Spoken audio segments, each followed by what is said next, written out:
But that's what we have to do is, until we get further information, we can't really comment on it anymore.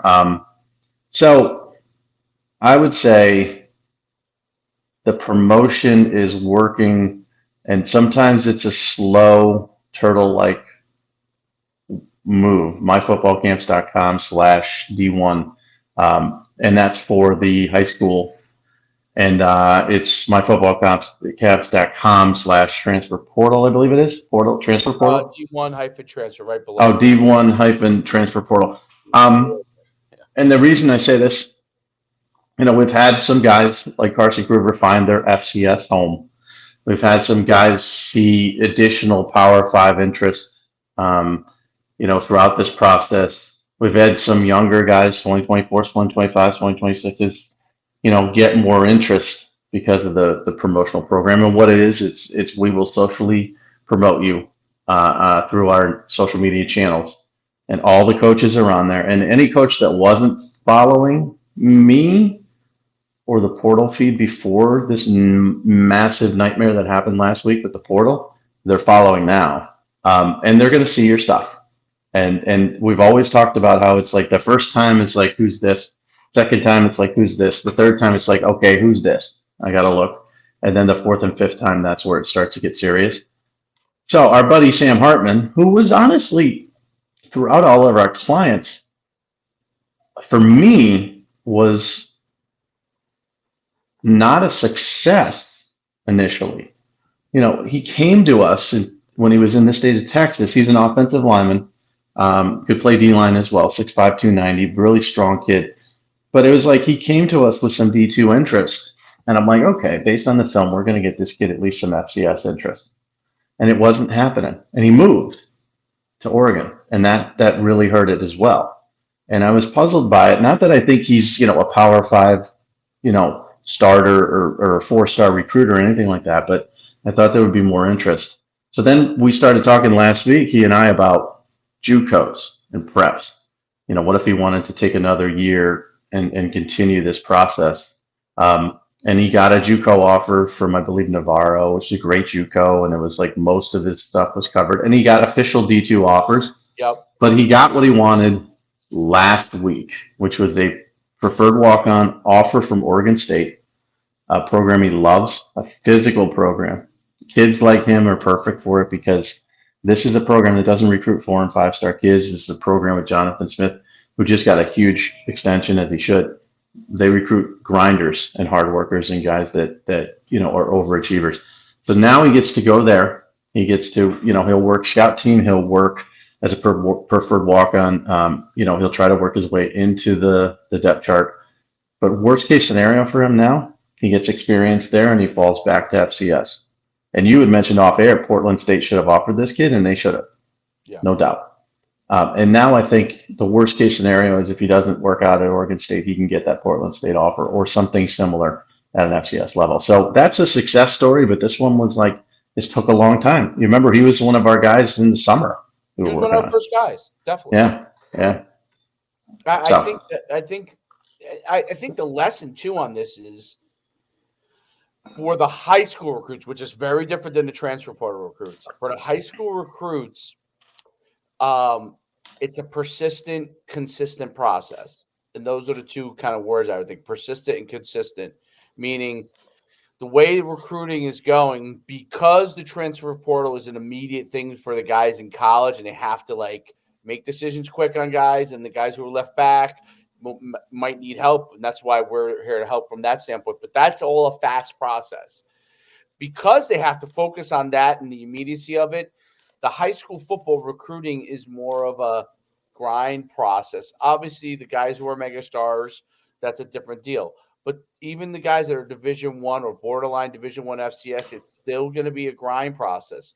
And I have a kid that plays for me and our Boardwalk Beach 707 club, the New Jersey Player of the Year, Michael Ford. I don't know if you've heard of him, but he's the New Jersey Player of the Year this year, 2024. And he was great like all spring, and he was a great player as a sophomore last year. But he only had West Virginia and Maryland offers at the time. Now he's the New Jersey Player of the Year. He rushed for from quarterback, rushed for like 2,500 yards, threw for like 1,500.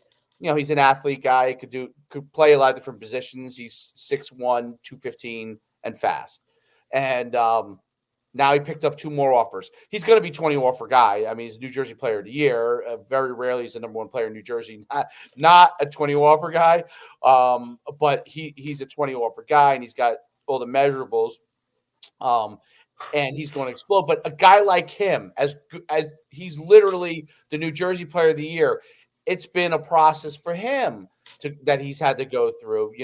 So a guy who's probably going to end up with 10 to 20 offers, who's a 2024, still had to go through a process. And the lesson on that is, unless you are automatically slam dunk immediately, meaning you're 6'5" and you're 210, and you're a receiver where they can physically see the tools right away. Those guys pick up offers. Your even Division I players are going to have to go through a little bit of a process, and that's because the world has changed in recruiting. There is the balance of the transfer portal. They're going to offer guys during this December time period, see what happens there.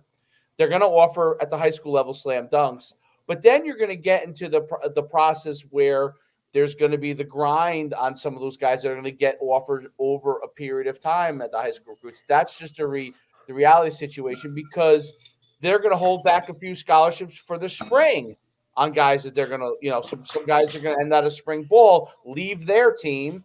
They're going to pick up a few transfers filled up with that. So that's just kind of the nature of it. And the reason why I kind of went through that process is because it's okay. That's one of the things that we want recruits to know. It's okay. And in this world, getting someone that can help over time in the right way, like we're doing with social media promotion, which I think is really the way to go. It's just, that's where everybody is. That's where everybody's going to be. And especially on Twitter, even though obviously we utilize all the platforms because we hit everything, but especially on Twitter, if you think about where guys in their 30s and 40s and 50s are going to live, it's going to be Twitter. You're not going to have 50-year-old guys checking Instagram constantly. They'll have the grad assistants doing that, but Twitter really helps a tremendous amount because those videos get out there and they all follow us on there. It's funny about Instagram, though. I get more complaints from coaches about stuff I put up on Instagram than I do on anything else. That's interesting. Really? Why? I know, because it's a younger person's demographic. I mean, it's, it's 15 to 25. Yeah. So when I put something on Instagram, I feel kind of safe sometimes because I'm like, there's no way a 50-something-year-old head football coach is going to see this. And then all of a sudden, and I don't think, to your point, I don't think they're on Instagram, but I think someone is. Their GAs are, and then they'll see it, and then I'll get a screen grab of what I put up, and then a complaint, why'd you do this? Thought we were boys, thought we were friends. I'm like, we're not friends. If we were friends, you would have hired me or given me some of your millions of dollars, Mister. Just got a $10 million freaking contract. If we were boys, we'd be hanging out. And I'm a media member. I speak what I speak, and you're a coach, and you have to deal with the good and bad of that. So it is funny because Instagram is like one of those things where it's monitored very closely. I don't think TikTok is as much yet. It will be. Yeah. TikTok is more, you could certainly get a video to get a lot of attention on TikTok, go viral on TikTok, then be pulled from TikTok to Instagram or to Facebook or to Twitter. Correct. And so that's why TikTok's important. And you have a ton of followers on TikTok, and we do that because, that's where you can go viral more so than Instagram or Twitter. But Twitter is definitely, it's our sweet spot. It gets attention, but nothing is guaranteed for anybody. If you have, 30 offers, you don't need us. If you have no offers, then you do. And sometimes if you have 5 offers and you want 10, we can certainly help that. Walker Meese is my example. That kid is just rolling through offers. I mean, rolling. Well, Jaffe is another one. Yeah. So, those guys, came to us and they already had their secure full scholarships offers and they wanted more. or sometimes they want to increase their notoriety in the recruiting world. Rankings are often important to um, kids, and to parents and stuff like that. And they want to raise the attention of their son who's, getting 5 offers, but they feel he should be a 30 offer. So that's good for them as well. And then there's the opposite, which is, the guys who have no offers, no interest. If this program were, available last year at this time, which it wasn't, and Sam Hartman came to us last year at this time, and he couldn't have. But if he did, I think we'd be talking about an even better situation for him. But the fact that he went from nobody had ever heard of this guy, ever. I'd never heard of him. When his order came through, I had to research him, look him up, see who he was, what he did. Nobody knew about him, and he's a 2023 that we got in the summer, which is late. For him to land at a Power 5 school and fulfill that dream is awesome. So he's a success. There's no doubt about it. Absolutely. And it's amazing. One by one, right? You got Kruger, if we point to like immediate success stories that actually have tangible stuff, right? You got Kruger, you got Hartman out, you have obviously Parker Meese and Jaffe, right? You have he wants more, but I already see Ronner is starting to get a lot of attention. I think he deserves more attention. It's always a little tougher in a place like Nebraska just because of its location, but he's starting like I see the people are inviting on campus. I mentioned this. Like, he just has to go through that process. I mean, that's just to me. It's a painful process. Right. He's talented enough, and he will get the attention needed. And it's great that he came to us early, and that's what he should do. And now he's on the radar. But, like most quarterbacks, Arch Manning doesn't have to go to colleges and throw for people. But most quarterbacks, and I'm talking about most quarterbacks that are in the NFL now, that are starters, had to go and throw for people. Justin Herbert was on last night. Amazing talent. He had to go throw for people to get his offers, and he didn't have a ton of them, and he ended up at Oregon, and now he's a starter in the NFL, blah, blah, blah. But you have to go and throw. And so that's what's going to happen this spring for Carson Rauner. A good season, statistically, not as good as he would like because it's not as much of a passing offense, and he was out of the game quite a bit when they got ahead. But that doesn't matter. He's got the foundation now, and he's going to go out in the spring to the camps.